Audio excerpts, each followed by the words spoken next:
This is me. This is me. This is me. This is me.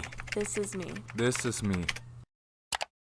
Tori is an amazing, fun-loving person to be around. My favorite part about Tori is her ability to take any experience and reflect to make herself better in the future. I once believed that keeping everyone close meant I would always feel full. It wasn't until I lost the most important people in my life that I understood the weight of my silence and what it truly meant to be alone. At first, I was lost in the emptiness, but little by little, the emptiness became the foundation where I finally found myself. It all started in high school, where I never felt like I truly belonged. At a small school with only 35 kids in my grade, there weren't many options for friendships. I had a small group of friends whom I loved, but it never felt like I fit in as well as they did. The feeling of not belonging is hard to explain unless you've experienced it. Instead of facing it, I pushed my emotions down, ignoring the loneliness, and that was the beginning of losing myself. Everything changed after one of my volleyball games. I had no idea how much that night would impact my life. I met someone who would become my first boyfriend. At first, everything was perfect, just like any other high school relationship. I finally felt like I belonged somewhere, like I was needed and wanted. But a year in, he started to change. He stopped trying, constantly picked fights, and became really mean and aggressive towards me. We kept all of our issues to ourselves, so from the outside, everything looked fine.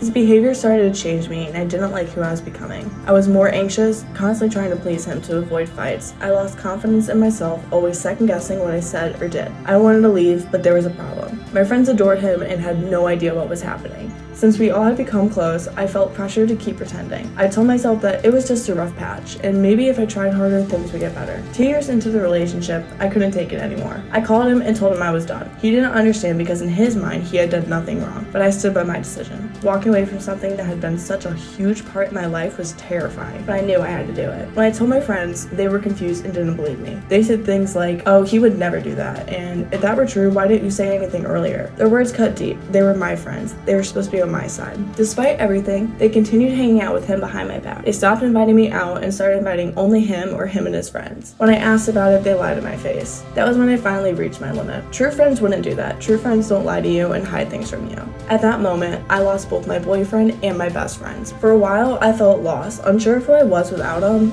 The loneliness was suffocating. I spent nights questioning everything. Was I the problem? Had I overreacted? But deep down, I knew the truth, and I had ignored my instincts for too long. I started opening up to my family, and I grew closer to them through that. I realized how much I had shut them out over the years, believing that my friends and boyfriend were all I needed. In my time alone and with my family, I slowly began to rediscover myself. Eventually, I found new friends, people who genuinely cared about me, friends I could trust to confide in without fear or judgment. They showed me what real friendship looked like, one built on honesty, mature respect, and support. Looking back, losing them was the best thing that could have happened to me. I thought I needed them to feel whole, but in reality, I needed to lose them to find myself. I learned that sometimes losing people isn't the end of the world, it's just the beginning of something better. This is me.